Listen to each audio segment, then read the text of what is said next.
puasa 9 hari pertama di bulan Zulhijjah. 9 hari pertama di bulan Zulhijjah. Saya akan jelaskan dulu, 10 hari pertama bulan Zulhijjah teman-teman, 10 hari pertama, tentu puasanya 9 hari ya. Saya katakan 10 hari pertama, tanggal 10-nya itu adalah hari raya Idul Adha. Hari raya Idul Adha. Jadi memang kita nggak boleh puasa di hari Idul Adha dan Idul Fitri. 10 hari pertama Zulhijjah adalah hari-hari yang paling mulia sepanjang tahun. Sesuai dengan hadis Bukhari, di mana Nabi SAW mengatakan, "Ma min ayyamin al-amalu salihu fihi ahabbu ilallah min hadil ayyam yakni asyr."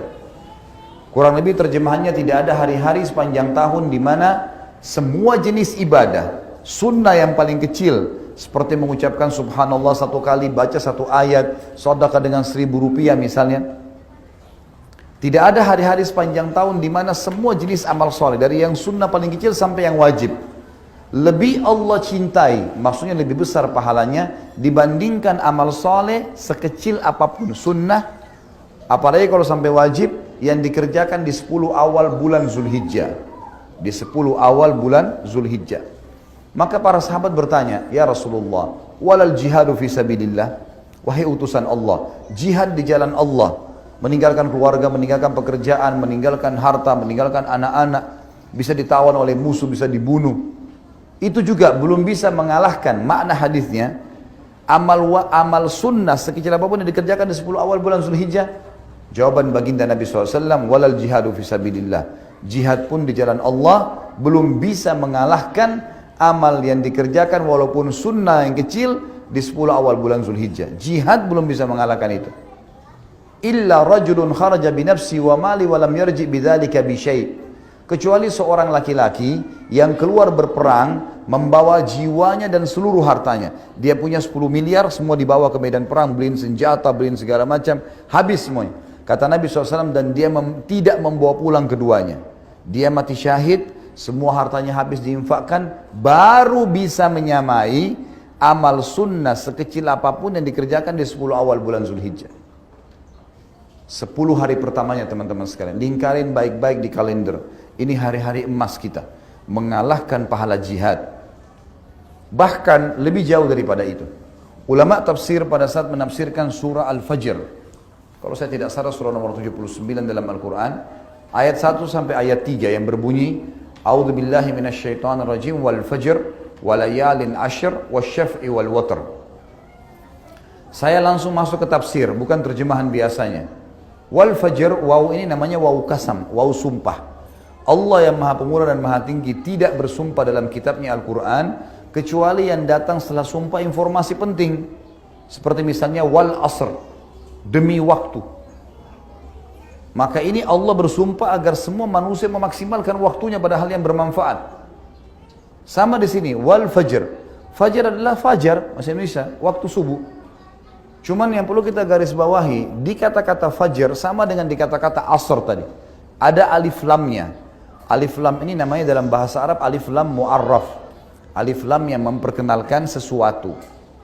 Jadi kalau Allah bilang wa asr, tidak mengatakan wa al asr, tidak ada alif lam, berarti waktu umum. Waktu apa ini? Tapi dengan adanya alif lam wal asr, berarti jelas maknanya waktu yang kalian sedang pakai di dunia. Sama di sini, fajr, waktu subuh. Kalau tidak pakai alif lam, subuh apa yang Allah mau ini? Ternyata Allah kasih alif lam wa al fajr, dan ulama mengatakan dimaksud adalah subuh hari raya Idul Adha. Dan ini menandakan teman-teman disepakati oleh jumhur ulama, Idul Adha lebih afdal daripada Idul Fitri. Yang ramai di Indonesia apa? Idul Fitri. Padahal sebenarnya Idul Adha lebih afdal. Kenapa? Ada alasannya. Idul Fitri, habis sholat Idul Fitri kita nggak ada ibadah khusus. Yang mau silaturahim keluarga, mau tidur, mau rekreasi, tempat-tempat yang dihalalkan, itu boleh-boleh saja. Tapi habis sholat Idul Adha, kita punya ibadah apa? Kurban. Ibadah langsung. Fasholli li rabbika wanhar. Sholat kalian Idul Adha itu lalu nyembeli setelahnya langsung. Makanya ulama mengatakan dari ayat tadi yang saya baca ini, fasholli li rabbika wanhar, dikatakan paling afdal setelah Idul Adha langsung sembelih. Itu paling besar pahalanya. Walaupun kita punya kesempatan 4 hari. Hari Idul Adha dan hari Tasyrik. 11, 12, 13 dari bulan-bulan Hijriyah, dari bulan Zulhijjah itu. Baik teman-teman sekalian, Allah mengatakan setelahnya, walayalin ashr. Waw ini dalam bahasa Arab namanya waw ataf. Ataf itu fungsinya dalam retorika bahasa, dalam grammar bahasa Arab, dia menyambung hukum paragraf sebelumnya. Jadi sumpah Allah di ayat pertama tadi, demi waktu subuh Idul Adha, kejar jangan sampai ketinggalan sholatnya dan kurbannya ya, gitu loh.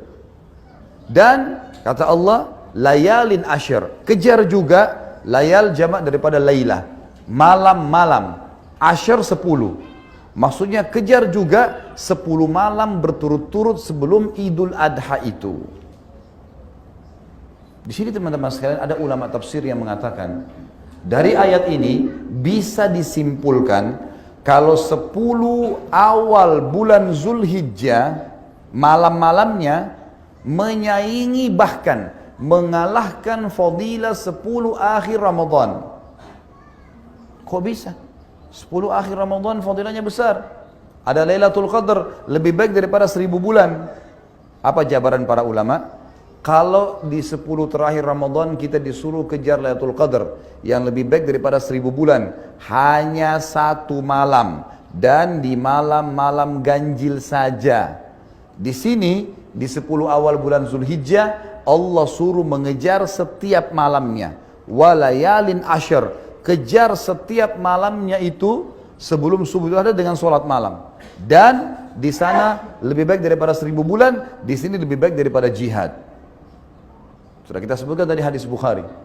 Ini besar sekali fadilahnya.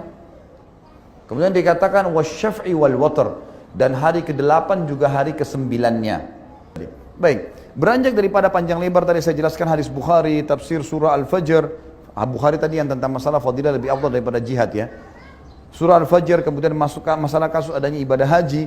Ulama mengatakan 10 hari pertama Zulhijjah adalah hari emas muslimin. Dan 9 hari pertama sebelum Idul Adha dianjurkan siang harinya puasa sunnah.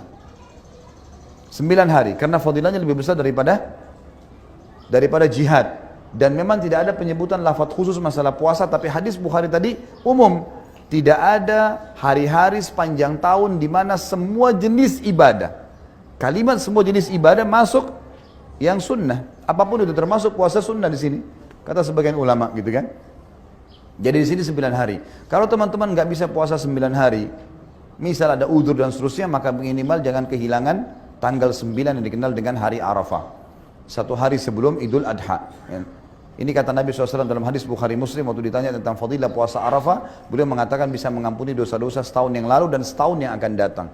Bonus dari kita diampuni dosa kita teman-teman 700 ya sekian hari, sekitar 720 atau 30 hari.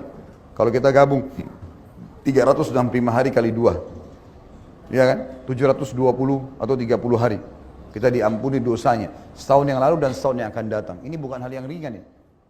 Hanya dengan